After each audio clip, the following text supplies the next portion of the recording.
There are instructions that save lives, and there are instructions that protect the dead. That night, Amara was given one simple job. She was paid more money than she had ever touched in her entire life to bury a sealed wooden box behind the abandoned shrine before first light. They told her only one thing: never open it. Never let moonlight touch what is inside. Amara disobeyed, and by morning, the covenant that had slept for more than 100 years had started looking for blood again.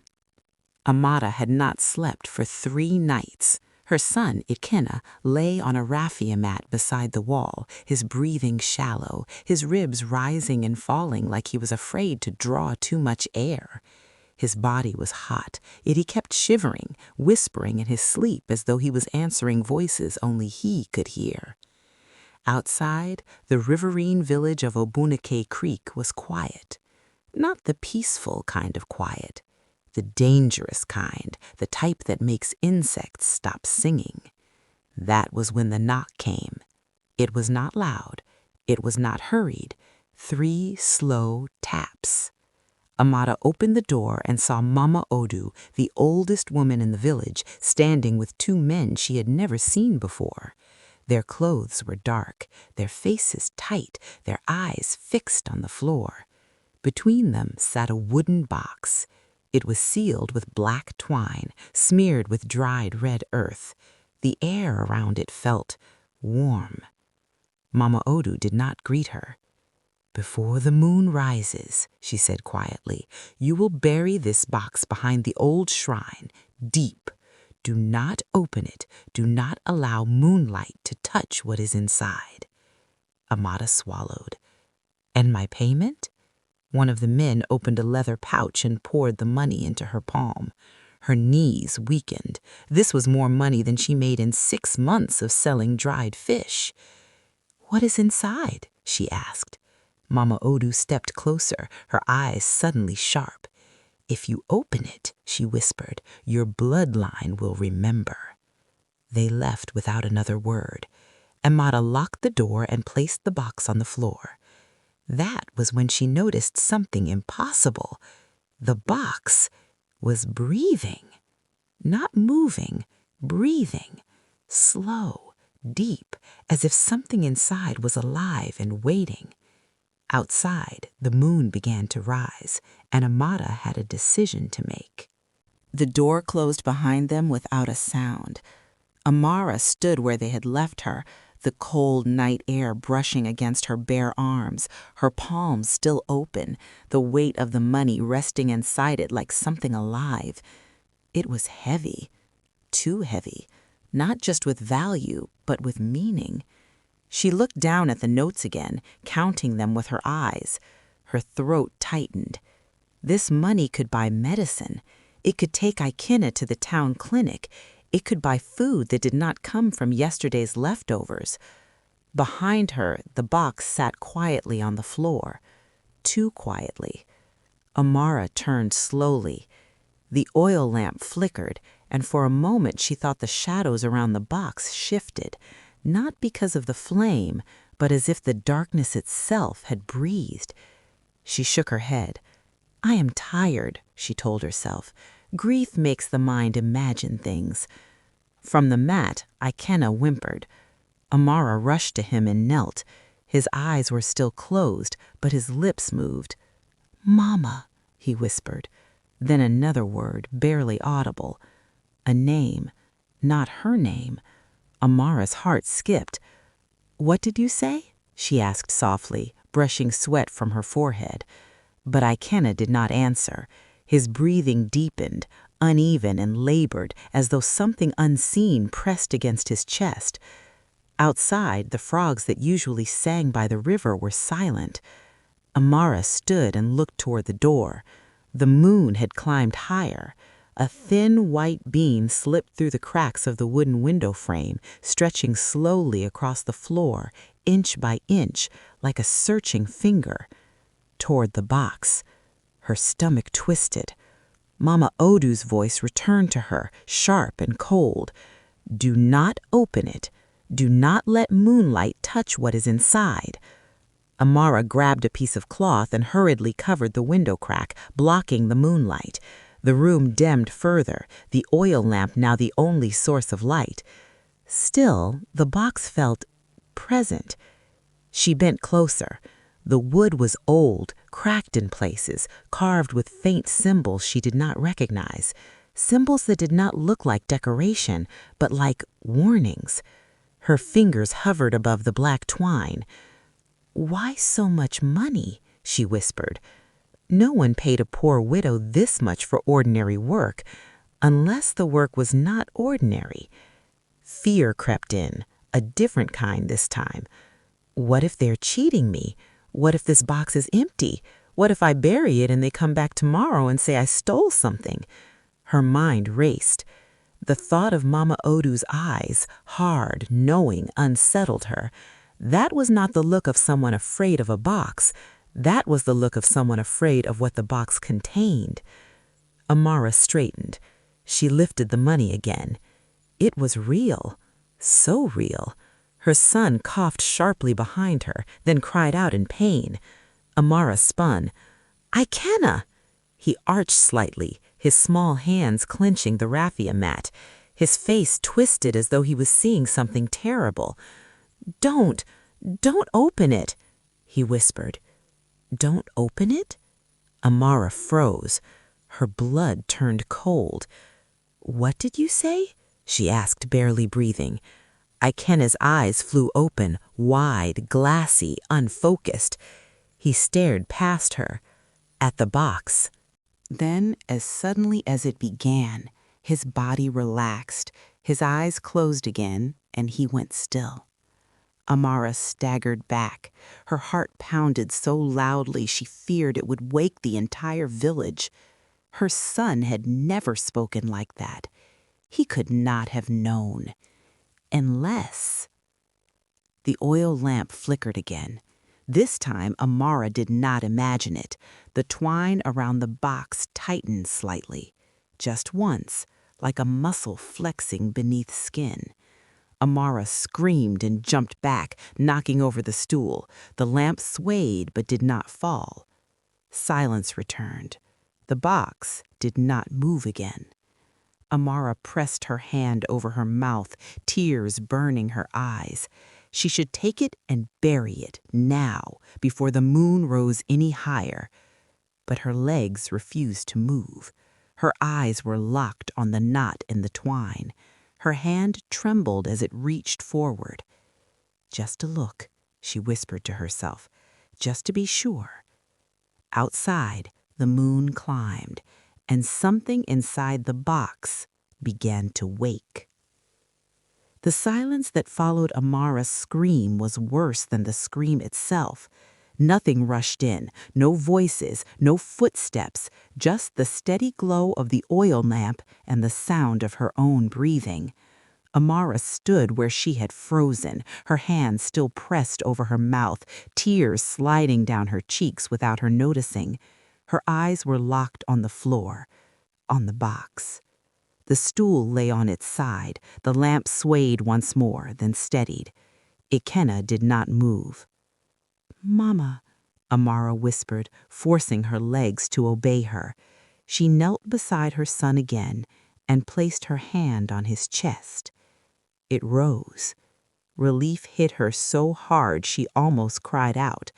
But his skin was cold now, too cold for a child who had been burning with fever minutes earlier. "Ikena?" she called softly. His eyes fluttered open. For a brief moment, recognition passed through them. Then his gaze slid past her shoulder, toward the box. His lips parted. "It's awake," he said. Amara's blood turned to ice. "What is awake?" she asked, barely able to speak. Ikena's mouth trembled. "The one that eats names." A low sound came from the box. Not a voice, not a growl, a deep wooden creak, like something stretching after a long sleep. Amara spun around. The black twine had tightened again, more clearly this time. One loop pressed deeper into the wood, sinking slightly, as though the box were breathing inward. "No," she whispered. She crawled backward, her spine hitting the wall. Her mind screamed at her to run, to grab the box and bury it, to do anything except stay in that room. But her body refused to move. The oil lamp flickered. The shadows on the wall began to change. They did not dance like firelight. They leaned toward the box, toward her. Ikenna whimpered. Amara reached for him, dragging him closer, holding him against her chest. "Close your eyes," she whispered to herself. "Don't look at it." But Ikenna did not close his eyes. He was smiling. A slow, unfamiliar smile that did not belong on a sick child's face. "It knows you," he said softly. "It knows your blood." Amara shook her head violently. "No, no, no." Her gaze dropped back to the box just as a thin crack appeared along the lid. Not opening, just enough to breathe. A smell filled the room. Damp earth, river water, and iron. Blood. The crack widened a fraction more. Amara screamed again and clutched her son tighter. "I'm sorry," she cried. "I didn't know. I swear I didn't know." The oil lamp went out. Darkness swallowed the room. In the black, something whispered her name. Not once, many times, in many voices. From the box, from the walls, from inside her own chest. Then, as suddenly as it began, the whispers stopped. The oil lamp flared back to life. The box was still. The twine lay loose again, as if nothing had happened. Ikenna slumped in her arms, unconscious. Amara rocked him, sobbing, her whole body shaking. Outside, a dog howled by the river. Then another. Then another. The night had noticed, and somewhere beneath the village, something ancient had opened its eyes. Morning came to Obunike Creek without warning. The sun rose the way it always did, slowly, politely, as if nothing had happened in the night. But the village felt wrong. Amara noticed it the moment she stepped outside. The air was heavy, not humid, heavy, the kind of heaviness that pressed against the chest and made breathing feel deliberate. The river lay still, its surface flat and dull, refusing to reflect the sky. No birds sang. Amara held Ikenna tightly against her back with a wrapper, his body limp, his breathing shallow. He had not woken since the night before. She had not slept either. The box remained inside her room, exactly where it was. She had not touched it again. She had not dared. Women were already gathered near the center path, whispering in low, frightened voices. A few men stood apart, arms crossed, eyes fixed on the ground. Something had happened. Amara followed the murmurs until she saw the crowd. A young woman lay on the bare earth behind her compound. Her name was Ngozi. She had given birth 3 nights earlier. The baby was nowhere in sight. Ngozi's eyes were open, staring at the sky. Her mouth stretched slightly, as if she had tried to scream but changed her mind halfway. There was no blood, no wound, yet her wrapper was soaked, not with blood, but with river water, dripping slowly into the dirt beneath her. Someone whispered, "She was dry when we put her to bed." Another voice replied, shaking, "Then where did the water come?" Amara felt her knees weaken. She tightened her grip on Ikenna. An old man pushed through the crowd and knelt beside the body. He touched Ngozi's wrist, then her neck.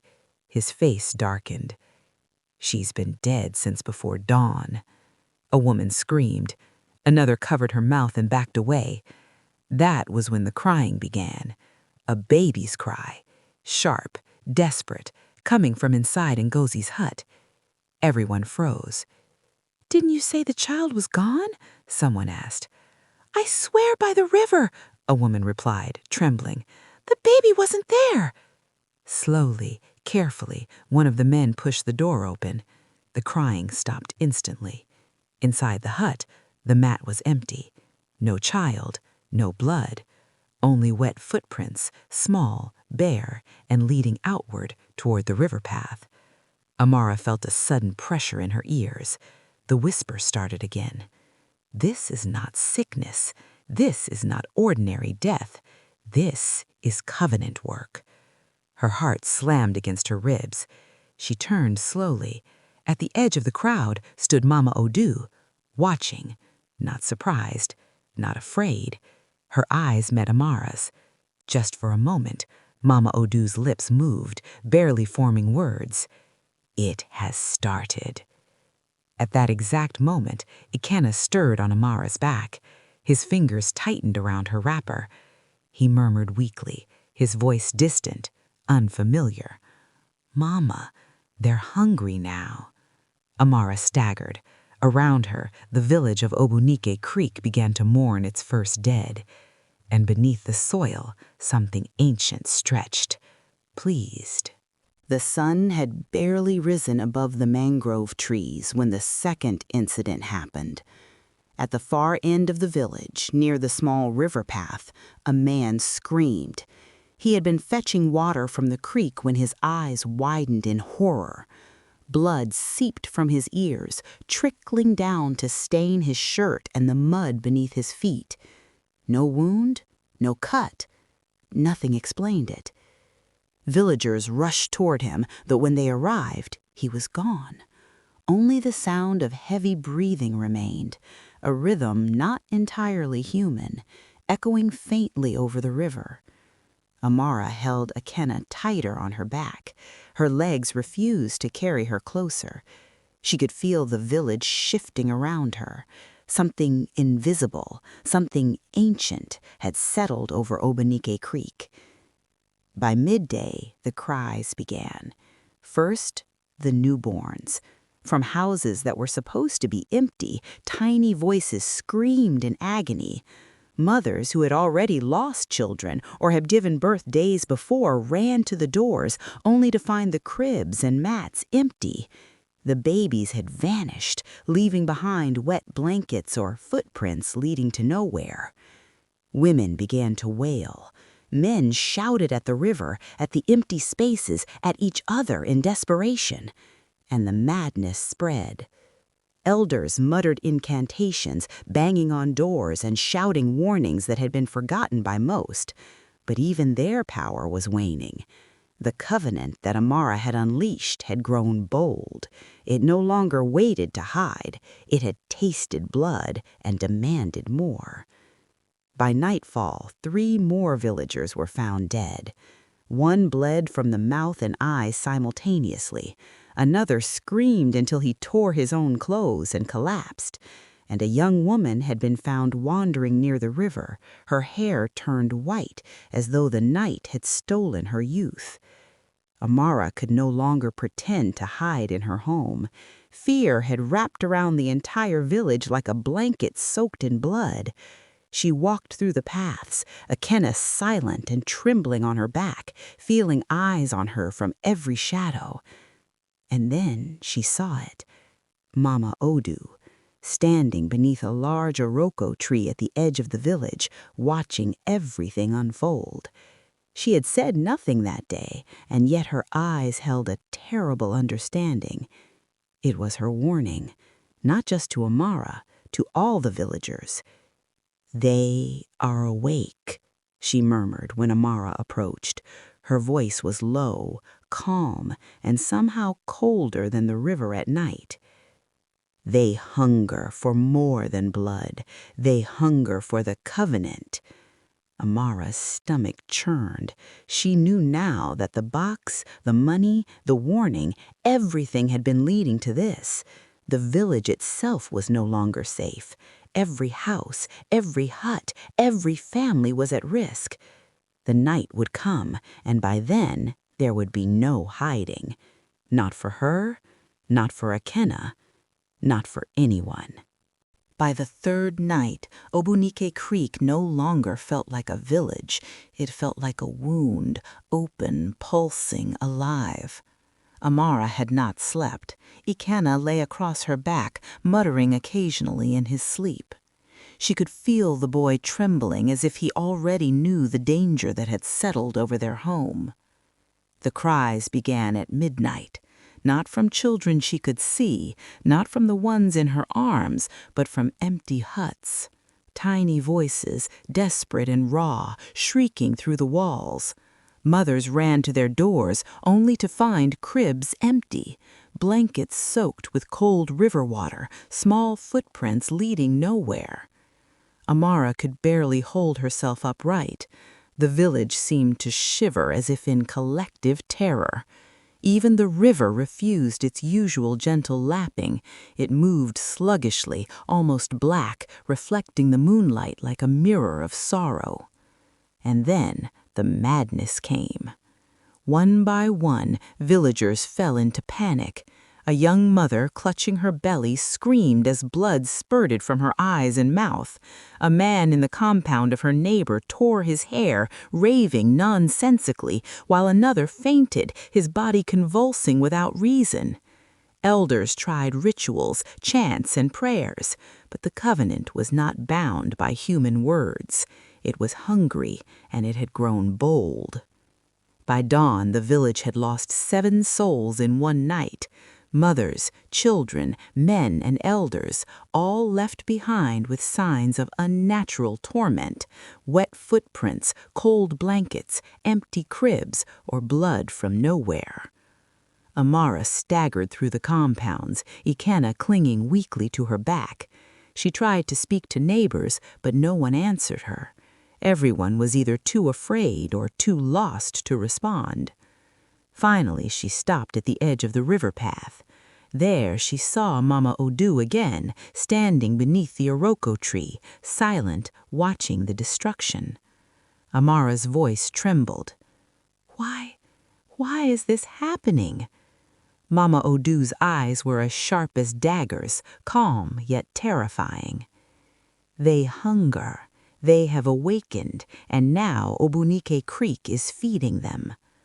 Amara looked at the river. She could see faint ripples moving upstream against the current, as if something beneath the water was alive and watching. Her heart sank. The covenant had left the box behind, but its presence no longer needed it. It had spread, and the village would not survive the night. The river had carried more than water. By the time Amara and Ikena reached the nearby town, the world felt different. It smelled of smoke and dust, not just mud and river reeds.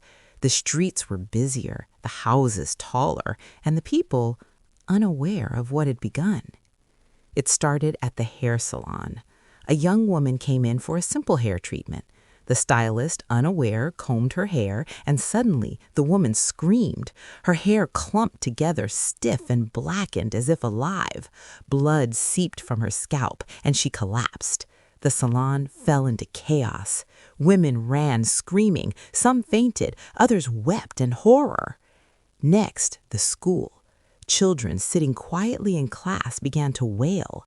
Their cries were unnatural, echoing with a depth that made teachers shiver.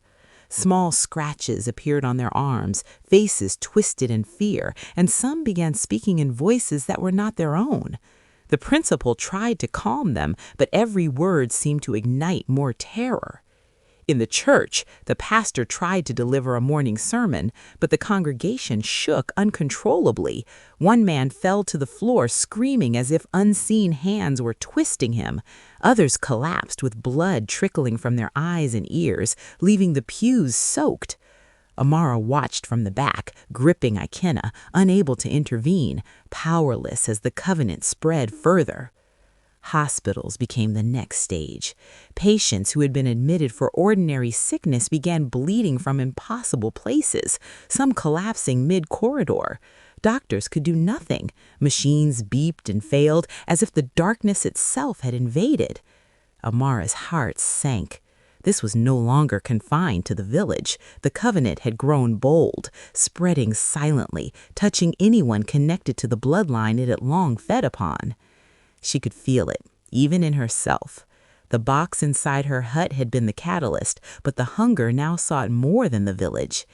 And somewhere beneath the city, she imagined the hungry ones stirring, waiting for the next soul to taste. Amara gripped Ikenna tighter, whispering, "We must stop it before it consumes everything." But deep down, she knew this was only the beginning. By the second night in the town, the covenant had grown bold. Amara could feel it in every shadow, every flicker of light. She clutched Ikenna closer on her back as they moved through the narrow streets. The cries from the hair salon, school, church, and hospital still echoed faintly in her mind, a chorus of panic she could not escape. It started with small things. A neighbor's dog ran in circles, teeth bared, growling at nothing. A street lamp flickered violently, casting moving shadows that seemed to reach toward them. Doors banged open and shut on their own. Then it touched people. In the marketplace, a young boy froze mid-step. His eyes rolled back, and he began speaking in a strange, guttural language. Adults tried to pull him away, but his body stiffened as though possessed. The crowd panicked. Some fainted. Others wept in horror. Amara held Ikenna tighter. The small hands trembled against her back. She could feel his fear, sharp and biting, mingling with her own. They turned a corner and came face to face with a hair salon. Inside, the stylist and client lay on the floor, convulsing. Their hair clumped and twisted unnaturally. Blood seeped from their scalps, and women who had entered earlier ran screaming out of the doors. Amara's chest tightened. This was no longer random chaos. The covenant had a target, her bloodline. She remembered Mama Odu's words, "They hunger for the covenant." Everywhere she turned, the town was infected. Children shrieked in classrooms. People convulsed in homes and streets. Hospitals, once a refuge, became chambers of terror.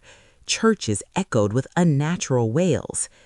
And all the while, she felt the gaze of the hungry ones, stalking from the shadows, waiting. Amara knew they were coming closer. She needed a plan, a way to protect Ikenna, but the city offered no hiding place.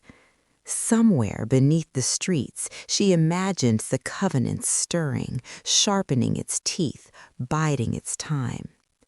She whispered to Ikenna, her voice trembling, "We must survive. We must survive."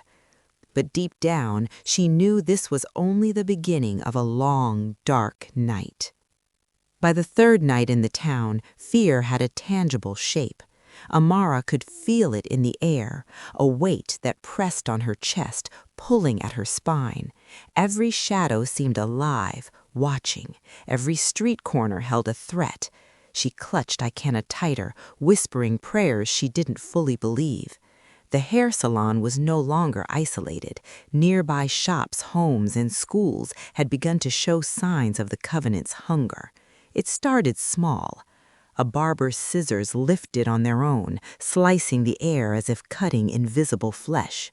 Street lamps burst in a sudden flare of sparks.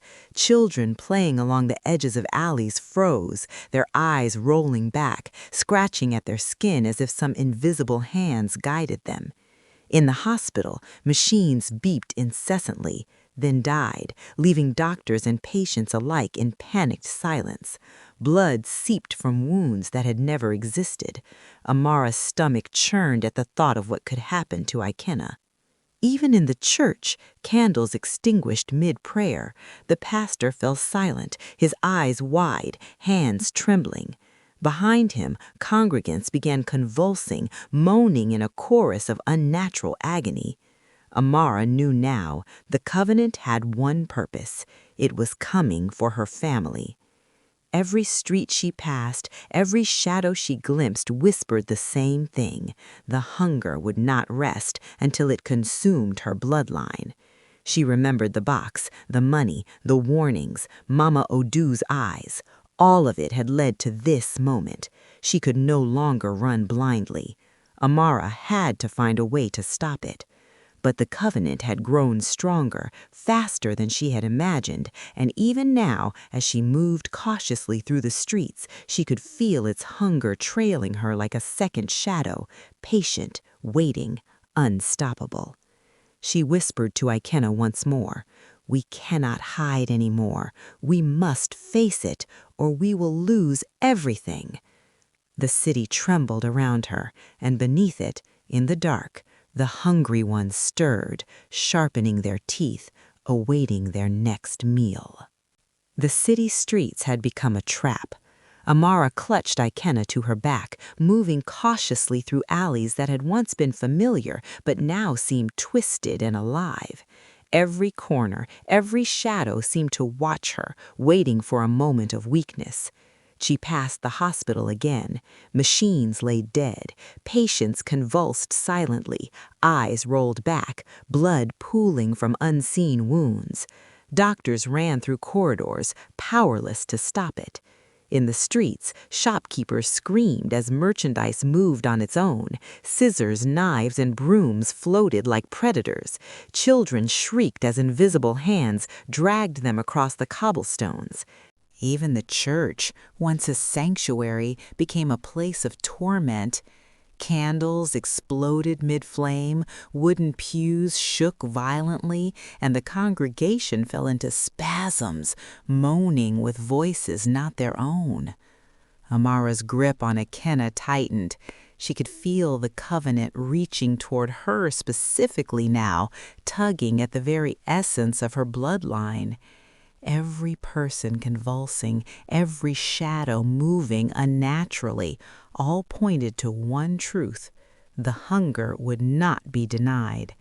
She turned down a narrow alley, trying to escape the chaos, but the street lamps flickered violently. The shadows merged, stretching toward her like dark, hungry arms. Her heart pounded. Then she saw it. A hair salon on the corner, completely empty, yet the hair on mannequins twisted on its own, black tendrils reaching outward.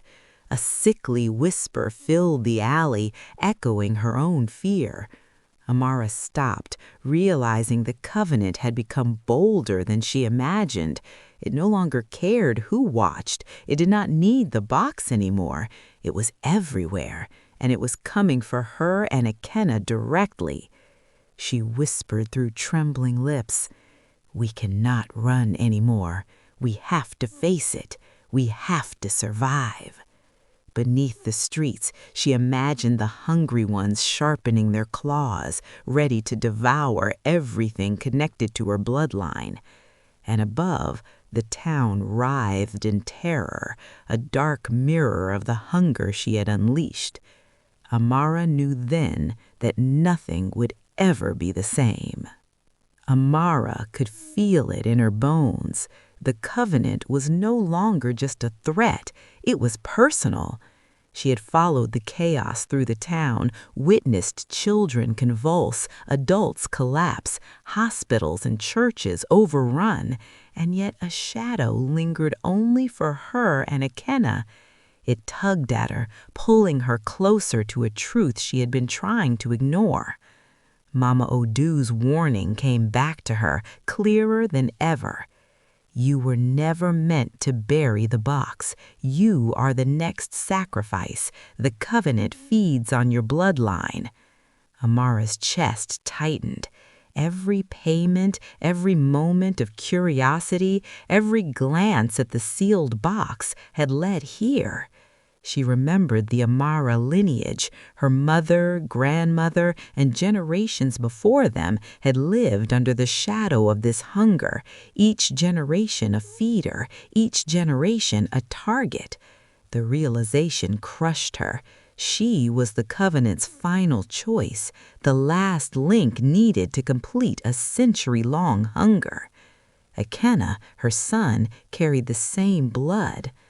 As she hid in a narrow alley, she noticed shadows moving unnaturally along the walls. Their presence whispered in voices she had never heard but somehow knew, voices that called her name.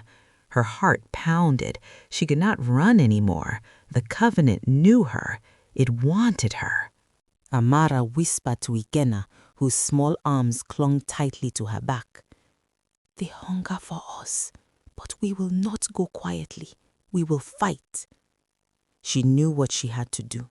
The town chaos, the possessed children, the convulsing adults, the hair, the hospital, the church, it had all been a warning, a preparation. The covenant was hungry, but she was determined. And somewhere beneath the city, the hungry one stirred, waiting for the final moment. But Amara had a plan now. She would confront the covenant. She would fight. But at what cost? The shadows whispered, and the city trembled. Amara knew the end game was near. Amara had no illusions left. The covenant was not just a force, it was a predator, patient and eternal, hungering for her bloodline. She could feel it in every shadow, every whisper, every flicker of light around the town. And now it had found her. She stopped in the center of a wide, empty street. Ikenna clung to her back, trembling. The buildings around them seemed to lean inward, alive, as though the town itself was part of the covenant's hunger. Mama Odu appeared at the edge of the street, her eyes glowing faintly in the darkness. The old woman's voice echoed. Amara, you were chosen, but the choice is yours. Will you end it or let it consume you? Amara took a deep breath, heart pounding. She thought of her mother, her grandmother, the generations who had suffered under the covenant's shadow, and she thought of Ikenna, her son, the last hope. The box appeared beside her as if summoned by someone's seeing hand. Black smoke curled from it, and the air grew thick and heavy. The hungry ones stirred from beneath the city, their whispers like teeth scraping stone. Amara stepped forward. Her hands shook, but her voice was firm. No more. I will not let this destroy my son or my family. She lifted the box and brought it to the river, where the water reflected the moonlight. The shadows writhed. The hungry ones screamed in fury, but she pressed on.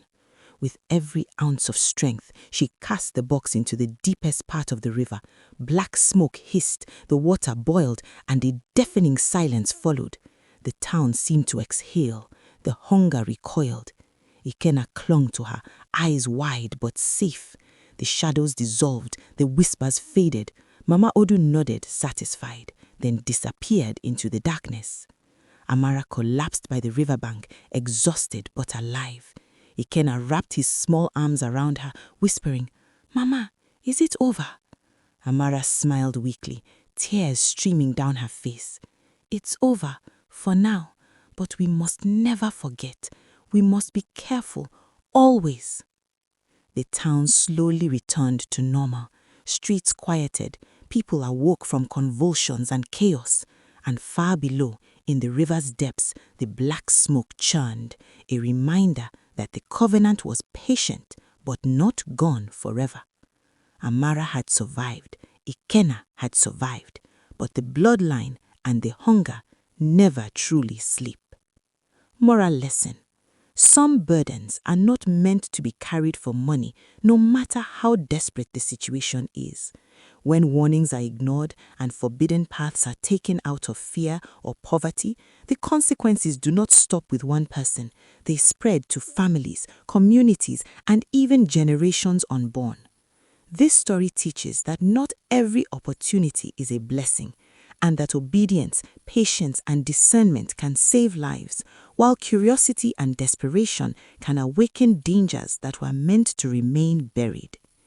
If this story touched you, disturbed you, or made you think deeply, please don't keep it to yourself. Like this video, share it with someone who needs this message, and subscribe to Tales by Omoh for more gripping stories like this. Drop your thoughts in the comments. Do you think Amara should have opened the box or not? Your support helps these stories reach more people.